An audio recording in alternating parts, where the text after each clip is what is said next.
Avatar Meher బాబా की जय। Avatar Meher బాబా की जय। మౌన మాధుర్యం ఈ పుస్తకంలో మనము బాబా చెప్పిన డిస్కోర్సెస్ లో చెప్పిన విషయాలన్నీ కూడా క్లుప్తంగా చెప్పుకున్నప్పటికీ కూడా అలా సాగుతూనే ఉంది. సంస్కారాల గురించి మనము కొంతవరకు తెలుసుకున్నాం నిన్నటి వరకు. ఇక ఈ రోజు విషయంలోకి వస్తే బాబా ఇంకా ఈ విధంగా చెప్పారు. జీవాత్మ వరుసగా ధరించే అనేక జన్మలు ఒకదానితో ఒకటి సంబంధం కలిగి ఉంటాయి, సారూప్యం కలిగి ఉంటాయి. అంతేకాక కర్మ ఫలాన్ని తప్పనిసరిగా కార్యకారణ సంబంధాన్ని అనుసరించే ఉంటుంది ఆ కర్మ ఫలం. గత జన్మల్లోని నిర్ణయిస్తాయి. అదే విధంగా ఈ జన్మలోని చేతలకు రాబోయే పరిస్థితులు చేతలు నిర్ణయించడంలో భాగం ఉంటుంది. ఇవన్నీ మనం చెప్పుకున్నాము. ఈ స్థూల ప్రపంచంలో మధ్య మధ్య కలిగేటటువంటి జన్మలు ఒకదానితో ఒకటి సంబంధం లేనట్లుగా పైకి కనపడతాయి. మనకి జీవితంలో ఎదురయ్యే విషయాలన్నీ, ఎదురయ్యే సంఘటనలన్నీ మనకి గత జన్మల నుండి సంబంధం ఉన్నట్లుగా కనపడదు, ఎప్పటికప్పుడే అన్నట్లుగా మనకు కనిపిస్తుంది. కానీ కార్యకారణ కాజ్ అండ్ ఎఫెక్ట్ అంటారు. అంటే కారణము ఉంటుంది, దానికి ఫలితము ఉంటుంది. అందువలన కార్యకారణ సంబంధం అనేది తప్పనిసరిగా ఉంటుంది. అన్ని జన్మల్లోనూ మానసిక దేహం శాశ్వతంగాను తప్పనిసరిగాను ఉంటుంది. అంటే మనం మొన్న చెప్పుకున్నాం, మానవ దేహం వచ్చిన తర్వాత మానసిక శరీరము, అలాగే సూక్ష్మ శరీరము, స్థూల శరీరంతో పాటు అవి కూడా ఉంటాయి. మనము స్థూల ప్రపంచంలో స్థూల దేహంతో స్థూల అనుభవాలను మాత్రమే మనము అనుభవిస్తాం. కాబట్టి మనకి మానసిక శరీరంతో కానీ లేకపోతే సూక్ష్మ శరీరంతో కానీ మనం అది ఉన్నట్లు కూడా మనకి తెలియదు. కాబట్టి మానసిక దేహం ద్వారా ఈ జన్మలన్నింటిలోనూ కలిపే బంధంగాను వీటిని నిర్ణయించే అంశంగాను ఉంటుంది. కర్మ కేవలం స్థూల దేహం సూక్ష్మ దేహానికి సంబంధించినంత కాలము కర్మ సిద్ధాంతాన్ని, అది పనిచేసే విధానాన్ని అవగాహన చేసుకోవడం కష్టం. సూక్ష్మ మానసిక దేహాలు సూక్ష్మ మానసిక లోకాల ఉనికికి మూలముగానే కర్మ సంబంధమైన నిర్ణయాలు కూడా సాధ్యమవుతాయి. గతంలోని అనుభవాలు చేతల మూలంగా పోగుపడిన సంస్కారములచే చేయబడుతుంది. అంటే మనం గతంలో అనుభవించినటువంటి అనుభవాల ద్వారా సేకరించినటువంటి అంటే పోగుపడినటువంటి సంస్కారాలు వచ్చే జన్మలను నిర్ణయిస్తాయి. అహంకారం అంటే నేను అనేది మనకి చూడండి, శరీరం అంటే ఏ మానవ శరీరం ధరించినప్పటి నుంచి నేను అనేది మనకి కనిపిస్తుంది. అదే అంతకు ముందు శరీరాలు అంటే అంతకు ముందు ధరించినటువంటి ఉపాధులు, ఇవన్నీ వీటిలో నేను అనే అహంకారం చాలా తక్కువగా ఉంటుంది. కాబట్టి ఆ నేను అనేది ప్రస్ఫుటంగా ఈ మానవ జన్మలోనే కనిపిస్తూ ఉంటుంది. ఈ అహంకార మనస్సు నిద్రాణమై ఉన్న సంస్కారాల జలాశయం వంటి ఈ అహంకార మనస్సు మానసిక దేహానికి సంబంధించిన స్థితి. మానసిక దేహంలో స్థానం ఏర్పరచుకున్న అహంకార మనస్సు తనలో నిల్వ చేసుకున్న సంస్కారములను అనుసరించి దేహములను ధరిస్తూ ఉంటుంది. అంటే ఈ అహంకార మనస్సు వంటిది ప్రతి దేహం ధరించినప్పుడు అది నేను అనేటటువంటి, ఆ దేహమే నేను అనేటటువంటి ఆ భావనలో ఉంటుంది. కాబట్టి ఒక వ్యక్తి ఈ సంస్కారాల కారణంగానే ఒక వ్యక్తి ఆ జన్మలో అతి తొందరగా చనిపోతాడా, లేదా దీర్ఘాయుష్మానుడై ఉంటాడా, లేకపోతే ఆరోగ్యవంతుడిగా ఉంటాడా, రోగిష్టిగా ఉంటాడా, లేకపోతే రెండింటిని అనుభవిస్తూ ఉంటాడా, అలాగే అంగవైకల్యం ఏదైనా గుడ్డితనం కానీ కుంటితనం కానీ దాంతో ఆ జన్మ గడవాలా, లేకపోతే ఇలాంటి బాధల్లో అతడు శారీరక అనారోగ్యంతో ఉంటాడా, ఇలాగా అవన్నీ కూడా సంస్కారాలే నిర్ణయిస్తాయి. అతని బుద్ధి బలం కూడా ఎలా ఉంటుంది, అమాయకుడుగా ఉంటాడా, లేకపోతే చాలా షార్ప్ గా ఉంటాడా. చూడండి, ఇప్పుడు మనం చూస్తూ ఉంటాం, ఆ చదువుకోని వాళ్ళు కూడా చాలా స్మార్ట్ గా ఆలోచిస్తూ ఉంటారు. అందరూ స్మార్ట్ ఫోన్లు యూజ్ చేస్తారు, దాంట్లో వీడియోలు చూస్తూ ఉంటారు, వాళ్ళు దాంట్లో జ్ఞానం సంపాదిస్తూ ఉంటారు. అంటే ఆ తెలివితో సంబంధం లేదు. వాళ్ళు చదువుకున్నా చదువుకోకపోయినా వాళ్ళ తెలివితేటలు, ఆ బుద్ధి అనేది వాళ్ళ సంస్కారాల కారణంగా ఏర్పడుతుంది. మంచి బుద్ధిమంతుడుగా ఉంటాడా, లేకపోతే అమాయకునిగా ఉంటాడా, తర్వాత నిష్కల్మష హృదయుడై ఉంటాడా, లేకపోతే కల్మష హృదయుడై ఉంటాడా, ఇలాగా ఈ విషయాలు అన్నీ కూడా సంస్కారాలే నిర్ణయిస్తాయి.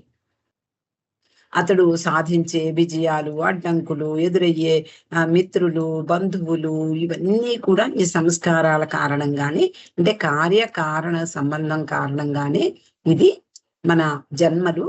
మనము వాటిల్లో ఉండేటటువంటి సుఖ దుఃఖాలు కానివ్వండి, అలా ఏదైనా సరే మనము అనుభవాలు పొందాల్సి ఉంటుంది.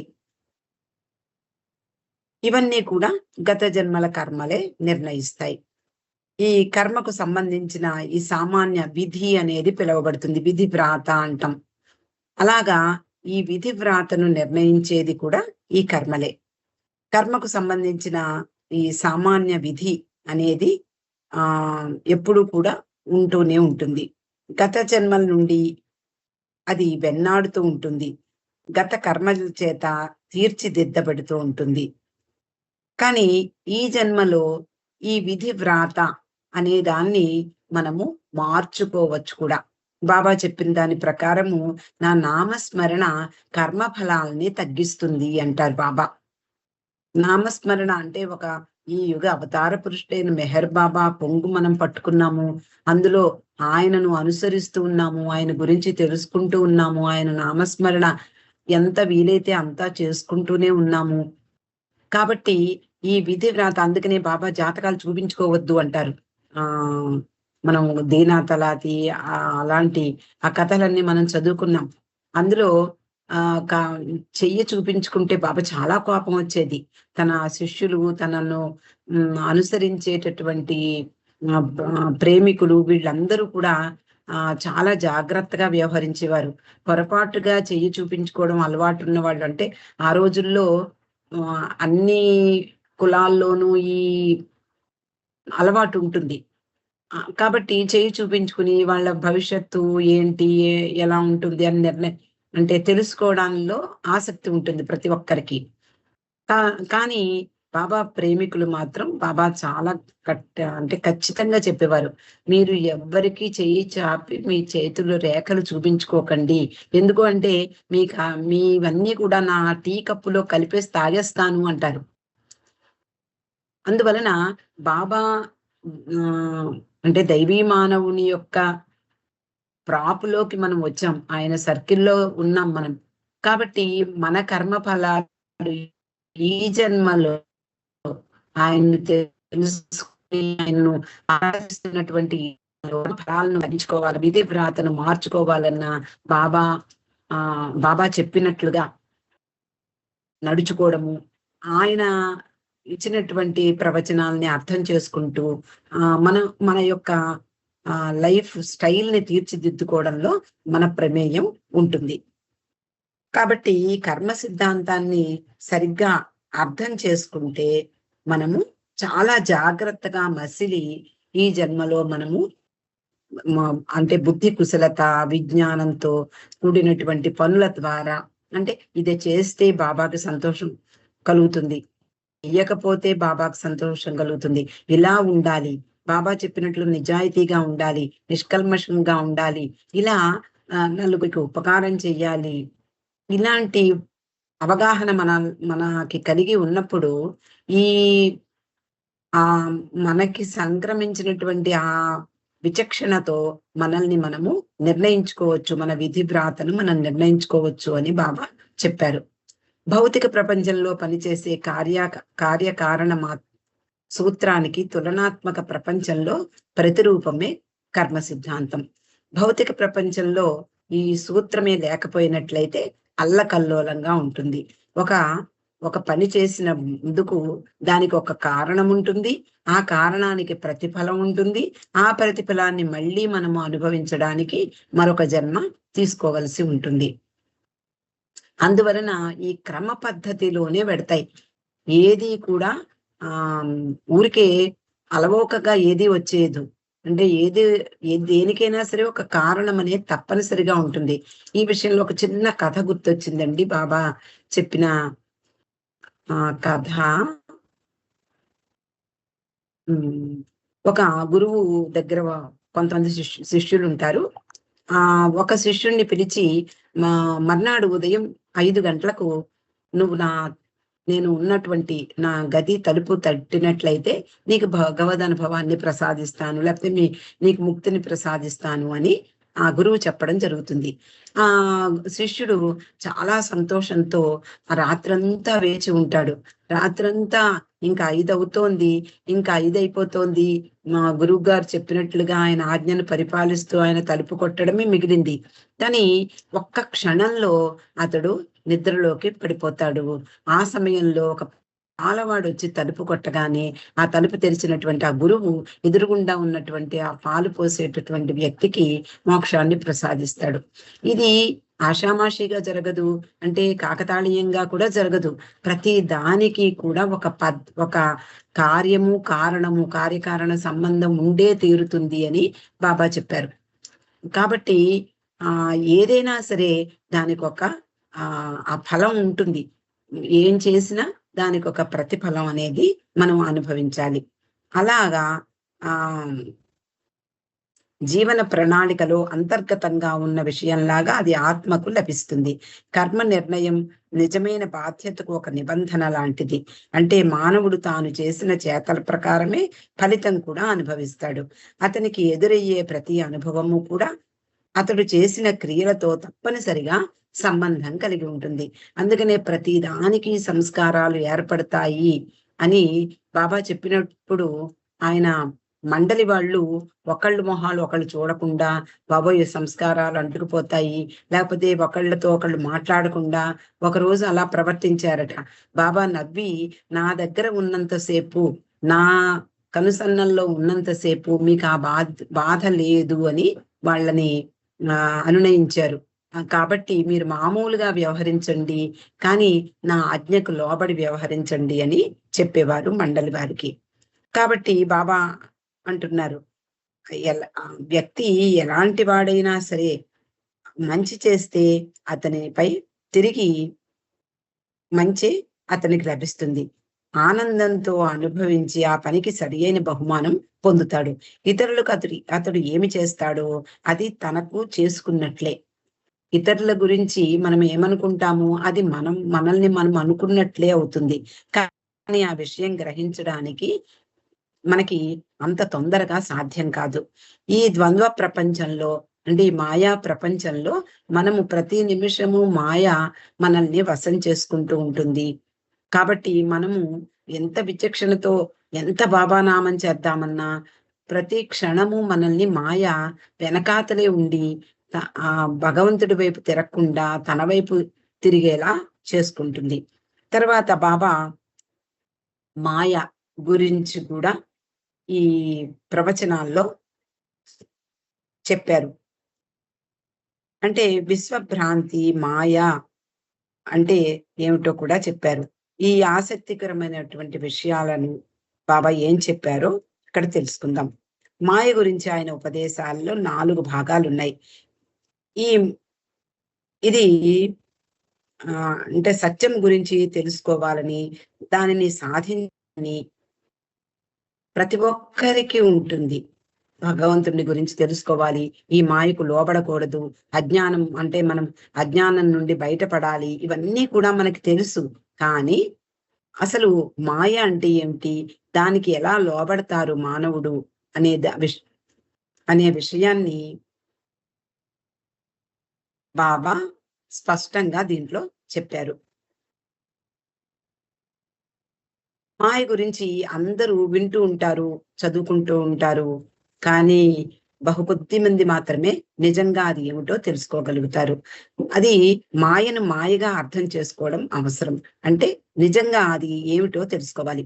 మాయను అవగాహన చేసుకోవడం అంటే విశ్వం యొక్క సగం సత్యం తెలుసుకున్నట్లే. ఆత్మ స్వయం జ్ఞానంలో ప్రతిష్ఠింపబడాలి అంటే అన్ని రూపాలలో ఉన్న అజ్ఞానం తొలగిపోవాలి. అందువలన మానవుడు తప్పనిసరిగా మిథ్య అంటే ఏమిటో తెలుసుకోవాలి. అది మిథ్య అని సత్యమును సత్యముగా కాక వేరే విధంగా భావించడమే మిథ్య. అంటే సత్యమును సత్యంగా కాకుండా అది అసత్యంగా భావించడమే మిథ్య అంటున్నారు.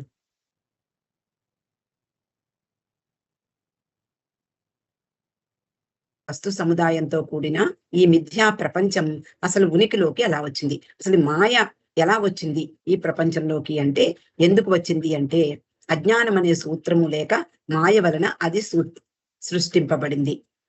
మాయ అంటే భ్రాంతి కాదు. భ్రాంతిని సృష్టించేది మాయ. మాయ అంటే మిథ్య కాదు. మిథ్యా దృక్పథం కలిగించేది అంటే మిథ్యగా భావింపజేసేది మాయ. మాయ అంటే అసత్యం కాదు. సత్యమును అసత్యంగా, అసత్యాన్ని సత్యంగా కనిపింపచేసేది మాయ. మాయ ద్వంద్వం కాదు. ద్వంద్వమునకు కారణభూతమైనది మాయ. మాయను పరిమితమైనది అని అనుకోవడానికి వీల్లేదు. కాల పరిధిలో పరిమితము చేయనప్పుడే పరిమితము చేయబడినప్పుడే ఏ వస్తువైనా పరిమితమవుతుంది. మాయ ఆకాశంలో ఉండదు. దాని చేత పరిమితం కాబడదు. ఎందుచేతనంటే ఆకాశమే మాయ యొక్క సృష్టి కనుక. ఆకాశం దానిలోని అన్నీ కూడా భ్రాంతి మాత్రమే. అది మాయ మీద ఆధారపడి ఉంది. దానికి కాలంలో అది అంతం ఉండదు. ఎందుచేతనంటే కాలమే మాయ యొక్క సృష్టి కనుక. అంటే మనకి కాల ప్రమాణం అనేది ఉంటుంది. మనకి సమయం అనేది తప్పనిసరిగా ఉంటుంది. అది మాయ యొక్క సృష్టి. మాయ కాలంలో లేదు. మాయ వలనే కాలం అనేది వచ్చింది అంటున్నారు. మాయ అంతరించిన నాడు అది కూడా అంతరిస్తుంది. భగవంతుడు కాలాతీతమైన వాడు. సత్యము, భగవద్ అనుభూతి, మాయ అంతా అంతమౌటము అనేది కాలాతీత ప్రక్రియ.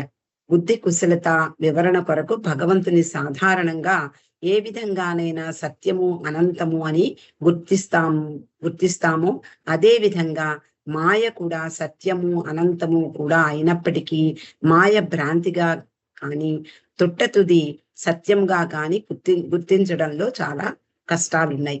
ఈ విధంగా మాయను అవగాహన చేసుకోవాలి అని పరిమితమైన బుద్ధితో చేసే ప్రయత్నాలన్నీ వృధా అయిపోతాయి. అంటే మన మనస్సు, మన యొక్క బుద్ధి కుశలత ఇవన్నీ పరిమితమైనవి. మాయను ఈ బుద్ధితో అవగాహన చేసుకోవాలంటే అది సాధ్యం కాదు. భగవంతుడు ఎంత లోతైన వాడో మాయ కూడా అంత అగాధమైనది. భగవంతుడు అవగాహనకు అతీతుడు. ఆ విధంగానే మాయ కూడా అగాధమైనది, అవగాహనకు అతీతమైనది. దాన్ని అర్థం చేసుకోలేం. మాయ భగవంతుని నీడ. మానవుడు ఎక్కడ ఉంటే అతని నీడ కూడా అక్కడే ఉంటుంది. అదే విధంగా భగవంతుడు ఎక్కడ ఉంటే అక్కడే ఈ గూఢమైన మాయ కూడా ఉంటుంది. ఈ మానవ పరిస్థితిని అంతటిని కొద్ది మాటల్లో సమీక్షిద్దాం. మన నిజ నైజాన్ని తెలుసుకోకపోవడం వలన జనించే ద్వేషాలు లెక్కలేనన్ని ఉంటాయి. అంటే మనము నిజంగా ఈ దేహం కాదు, మనము ఈ ఆత్మ కాదు, పరమాత్మయే అనేటటువంటి అవగాహన కలిగినప్పుడు మాత్రమే, అంటే అనుభవం కలిగినప్పుడు మాత్రమే ఈ మాయ కారణంగా జనించే ద్వేషాలు ఇవన్నీ కూడా మాసిపోతాయి. అసత్యపు విలువల మీద ఆధారపడి ఉంటుంది ఈ మాయా ప్రభావం. అదే విధంగా మనం ఊహించుకునే విషయాలు కూడా ఉంటాయి. అవి విచారకరంగా ఎల్లప్పుడూ పరిమితమైనవిగానే ఉంటాయి. ఎందుకు అంటే మన బుద్ధి పరిమితమైనది కాబట్టి. మనం ఊహలన్నీ మనల్ని మోసం చేస్తూ ఉంటాయి. మనము తెలుసుకోవలసిన దానిని మనము తెలుసుకోలేము అనేటటువంటి జ్ఞానం వచ్చే వరకు అది అదే అదే విధంగానే ఉంటుంది.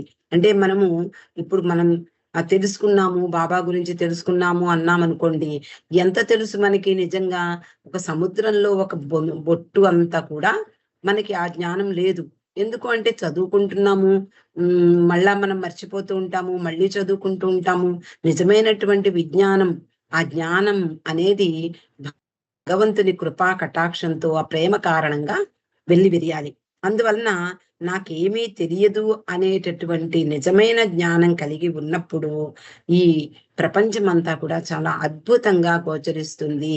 అన్నీ నాకు తెలుసు అనేటటువంటి ఈ భ్రాంతి, లేకపోతే అహంకార మనస్సు ఉన్నంతసేపు ఈ భ్రాంతి తొలగదు.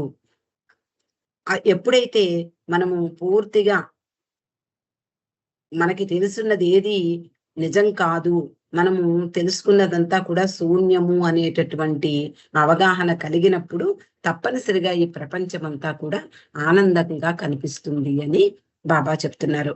ఇక్కడితో మౌన మాధుర్యం పూర్తయిందండి. బాబా కృపా కటాక్షంతో మనము దీన్ని పూర్తి చేసుకోగలిగాము. అవతార్ మెహర్ బాబాకి జై.